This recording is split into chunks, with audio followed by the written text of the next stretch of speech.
If cavemen could leave Yelp reviews, the Ice Age would have most certainly had a solid 1-star rating. Too cold, no Wi-Fi, nearly got trampled by a mammoth. But that is just the beginning, so without further ado, let's talk about what it was like to live in the Ice Age, because, spoiler, it kinda sucked. Imagine a world where winter isn't just a season. It is your whole life. The sun barely provides warmth, glaciers stretch on for miles, and your survival depends on how well you can chase a mammoth with a spear and outrun a saber-toothed tiger that's trying to eat you. Each and every morning, you step outside of your cozy shelter and are immediately hit with a faceful of ice-cold wind that practically knocks you off your feet. This, my friend, was the Ice Age. No cozy cabins, no fuzzy blankets, just an unrelenting frozen wasteland full of hungry, gigantic predators. Alright, before we get into the nitty-gritty on why it was horrific, let's talk a little more about why and when Ice Ages happen. The last Ice Age, known as the Last Glacial Maximum, peaked around 20,000 years ago, and it lasted from about 115,000 to 11,700 years ago. During the Last Glacial Maximum, global temperatures were around 10 degrees Fahrenheit colder than today, with the average temperature sitting at 46 degrees Fahrenheit. Compared to today's global temperatures of 59 degrees Fahrenheit, the Ice Age was a much harsher, less hospitable world. It's also important to note that the cooling wasn't the same everywhere. Polar regions, like the Arctic, were about 25 degrees Fahrenheit colder, while the tropics did see a less dramatic drop. Still, massive ice sheets that were over 1.9 miles thick covered large parts of North America, Europe, and Asia. This made for an Earth that looked a lot more like a set piece from Game of Thrones than our modern world. These ice sheets also soaked up so much water that sea levels fell by over 400 feet. The climate was drier too, since much of the planet's moisture was frozen in glaciers. This dry climate meant that there was less precipitation, so less plant life could grow, and also it meant there were lots of dust storms. So that's a bit about our last Ice Age, but now let's talk about why Ice Ages happen.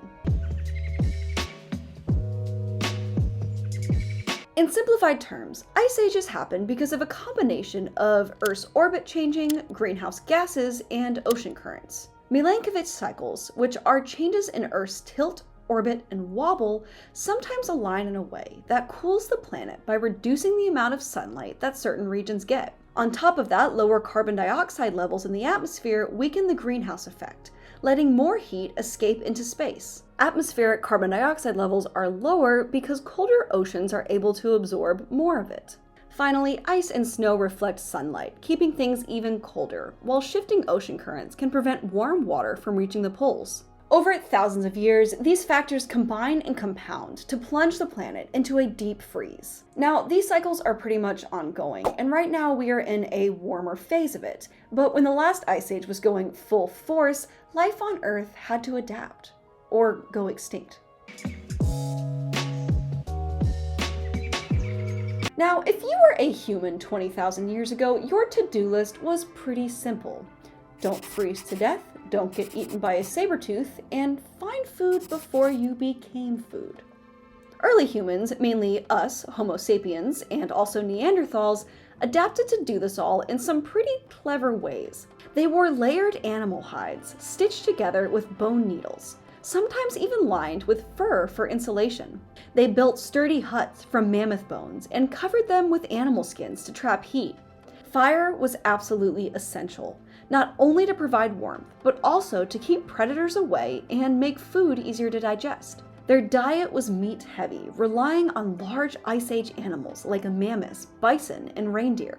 Plants were harder to come by in these frozen landscapes, so humans had to become expert hunters. And let me tell you, hunting in the Ice Age was no easy task because these animals were humongous. Ice Age humans used a combination of ambush tactics, group coordination, and specialized tools to take down large prey.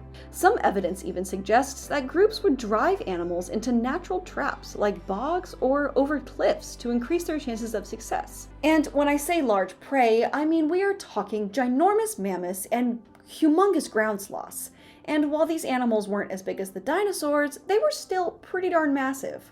Anyway, one of the most famous archaeological discoveries, the Clovis site in New Mexico, suggests that early humans hunted these megafauna using large stone spear points attached to pikes. These were designed for maximum penetration, and they were likely thrown or used in close combat against mammoths and bison.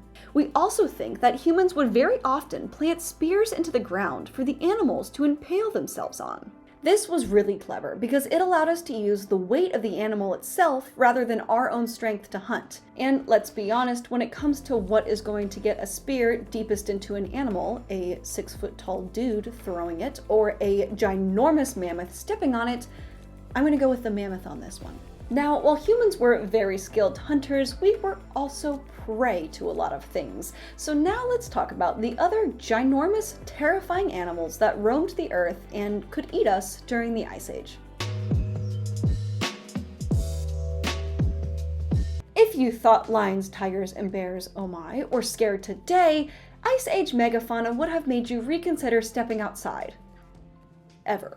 Woolly mammoths were giant, shaggy elephants with tusks that could grow up to 15 feet long. Woolly mammoths stood 9 to 12 feet tall at the shoulder and weighed 5 to 8 tons, bigger than today's elephants and with much scarier tusks.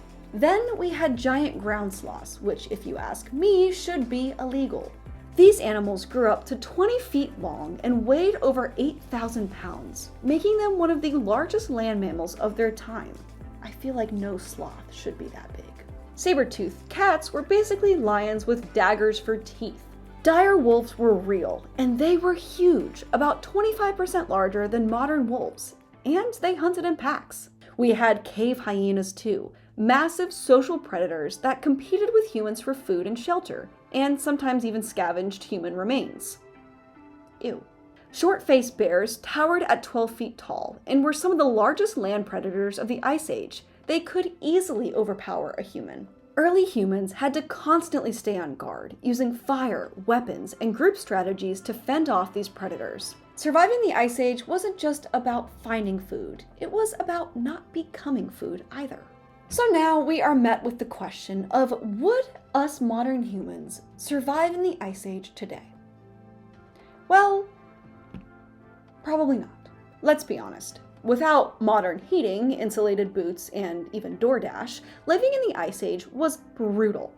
Even with survival skills, the average lifespan for a person was only around 30 years old. Every day was a battle against starvation, disease, exposure to the elements, and massive predators. But it is important to note that humans were tough.